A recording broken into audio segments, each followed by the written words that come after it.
यह हमारी अर्थ है जिसको फिलहाल हम 5000 किलोमीटर की डिस्टेंस से देख रहे हैं। इसको अगर हम ज़्यादा जूम आउट करते रहे तो मैक्सिमम 10,000 किलोमीटर की डिस्टेंस से हमारे प्लैनेट को देख सकते हैं। यह सबसे मैक्सिमम जूम आउट है जो गूगल अर्थ हमें प्रोवाइड करता है, लेकिन यहाँ से उतना क्लियरली दिखाई नहीं दे रहा है। चलिए थोड़ा जूम इन कर लेते हैं। हाँ, ये सही लग रहा है। अभी हम 2000 किलोमीटर की डिस्टेंस पे।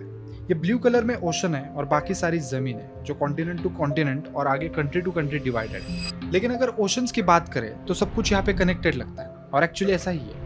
पूरी दुनिया में सिर्फ एक ही ओशन है, लेकिन हमने उसको अलग अलग नामों से डिवाइड किया हुआ है। मगर हर एक ओशन एग्जैक्टली एंड कहाँ करता है? क्या आपने कभी सोचा है कि इंडियन ओशन की बाउंड्री कहाँ तक है? कहाँ से शुरू होता है अटलांटिक ओशन, और पैसिफिक और आर्कटिक ओशन का क्या हाल है? चलिए डिटेल में समझते हैं ओशन बाउंड्रीज को आज के इस वीडियो में।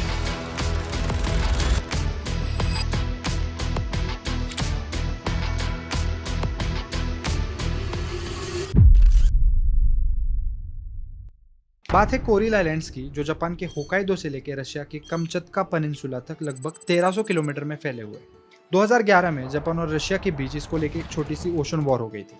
दोनों कंट्रीज इस आइलैंड को अपनी टेरिटरी क्लेम करते हैं। दोनों के मैप्स में अलग अलग ओशन बाउंड्रीज दिखाए गए हैं। जापान बोलता है कि यह पैसिफिक ओशन का पार्ट है और रशिया कहता है कि यह उनका फार ईस्ट है। लेकिन कौन सा ओशन कहाँ तक है, किसकी बाउंड्री कहाँ तक है, ये एक्चुअल में डिसाइड कौन करता है? मतलब क्या कोई ग्लोबल अथॉरिटी है? वरना तो ऐसे कई कंट्रीज फिर झगड़ते रह जाएंगे। देखो कैसा है कि ओशन के ऑफिशियल लिमिट्स को डिफाइन करना बहुत जरूरी है। इसीलिए एक global body international hydrographic organization IHO के अंडर इन सारी बाउंड्रीज को डिफाइन किया गया है, जो नेविगेशन, जियोग्राफी और पॉलिटिक्स के लिए जरूरी होता है। तो जैसा कि हम सबको पता है कि वर्ल्ड में टोटल 5 ओशंस है। सबसे ऊपर नॉर्थ पोल पर है आर्कटिक ओशन, जो नॉर्थ अमेरिका, यूरोप और एशिया के बीच में प्रेजेंट है। इंडियन ओशन एशिया, अफ्रीका और ऑस्ट्रेलिया के बीच में। अटलांटिक ओशन जो है वो अमेरिका, यूरोप और अफ्रीका के बीच में लाई करता है। उसके बाद दुनिया का सबसे बड़ा ओशन पैसिफिक। ये ओशन एशिया और ऑस्ट्रेलिया को नॉर्थ और साउथ अमेरिका से अलग करता है। और सबसे नीचे साउथ पोल पर है सदर्न ओशन, जिसने अंटार्कटिका को हर तरफ से घेर के रखा है। ये तो इनके लोकेशंस हो गए, लेकिन इनके एग्जैक्ट बाउंड्रीज कहाँ तक है? चलिए शुरू करते हैं सबसे नीचे से, और फिर धीरे धीरे एक एक करके सारे ओशन के बाउंड्रीज को एक्सप्लोर करते हैं। तो अर्थ के साउथ पोल पर सदर्न ओशन या फिर एंटार्क्टिक ओशन है, जिसकी नॉर्दर्न बाउंड्री, मतलब इसकी नॉर्थ लिमिट जो है वो 60 डिग्री साउथ लैटिट्यूड पर सेट की गई है। अब आप सोच रहे होंगे कि ये 60 डिग्री साउथ लैटिट्यूड एक्चुअल में है क्या? तो उसके लिए पहले हमको लैटिट्यूड और लॉन्जिट्यूड, इस कॉन्सेप्ट को समझना होगा। तो बचपन में आपने इसको पढ़ा होगा। तो ये इमेजिनरी लाइंस होती है जो अर्थ की जगहों को लोकेट करने के लिए यूज होती है। जैसे लैटिट्यूड लाइंस, ये ईस्ट से वेस्ट तक पैरेलल चलती है, बिल्कुल इक्वेटर के बराबर में, और ये बताती है कि हम इक्वेटर से कितना नॉर्थ या साउथ में है। वही लॉन्जिट्यूड लाइंस नॉर्थ से साउथ तक जाती है, दोनों पोल्स को कनेक्ट करते हुए, और ये मेजर करती है कि हम प्राइम मेरिडियन से कितना ईस्ट या वेस्ट में है। तो अब अगर हम सदर्न ओशन के बाउंड्री को समझे तो ये 60 डिग्री साउथ लैटिट्यूड के आसपास फिक्स की गई है। मतलब अगर हम इक्वेटर से 60 डिग्री साउथ की तरफ जाए तो अर्थ के सरकमफरेंस पे एक इमेजिनरी सर्कल बनेगा। यानी जो पूरा वाटर बॉडी अंटार्कटिका के आसपास है और 60 डिग्री साउथ लैटिट्यूड के नीचे है, वही है सदर्न ओशन। उसके बाद अटलांटिक, इंडियन और पैसिफिक ओशन की बात करें तो ये सब स्ट्रेट लॉन्जिट्यूड लाइन से डिफाइन किए गए हैं। इंडियन ओशन से स्टार्ट करते हैं। इसकी लेफ्ट बाउंड्री जो है वो अफ्रीका के सदर्न मोस्ट पार्ट केप अगुलस से निकल के सदर्न ओशन के नॉर्दर्न बाउंड्री से मिलती है। यहाँ एक बाउंड्री स्टोन भी है।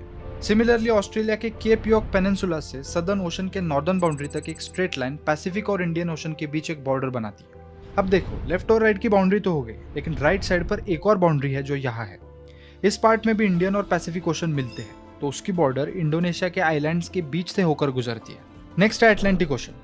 अटलांटिक ओशन की राइट साइड की बाउंड्री तो हमने देख ली, लेकिन लेफ्ट साइड पर साउथ अमेरिका के केप हॉर्न से सदर्न ओशन के नॉर्दर्न बाउंड्री तक एक स्ट्रेट लाइन अटलांटिक और पैसिफिक ओशन की बाउंड्री बनती है। पैसिफिक ओशन अटलांटिक और इंडियन ओशन के साथ बाउंड्री शेयर करता है, जो अर्थ के ऑपोजिट साइड पर है। अब बचती है पैसिफिक और अटलांटिक ओशन की नॉर्थ बाउंड्री, जिसको हम डायरेक्टली आर्कटिक ओशन के बाउंड्री के साथ समझ लेते हैं, ताकि हमारी नॉर्थ की सारी बाउंड्रीज कवर हो जाएगी। तो आर्कटिक ओशन की बाउंड्री को अगर हम देखें तो एक लाइन नॉर्वे से स्वालबर्ड तक, फिर स्वालबर्ड से आइसलैंड तक, और फिर आइसलैंड से ग्रीनलैंड तक जाती है। उसके बाद एक लाइन निकलती है ग्रीनलैंड से बैफिन आइलैंड कनाडा तक, और फिर बैफिन आइलैंड से क्विबेक कनाडा तक, और लास्ट में एक बाउंड्री लाइन है अलास्का और रशिया के बीच में।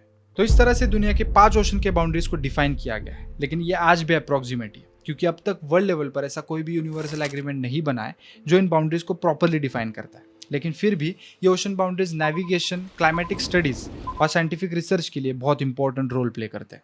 वैसे आप कभी किसी ओशन बाउंड्री पर गए हो, या फिर कोई इंटरेस्टिंग चीज जो आपको इनके बारे में पता हो?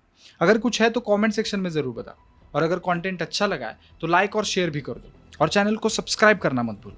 मिलते हैं नेक्स्ट वीडियो में, तब तक बाय बाय।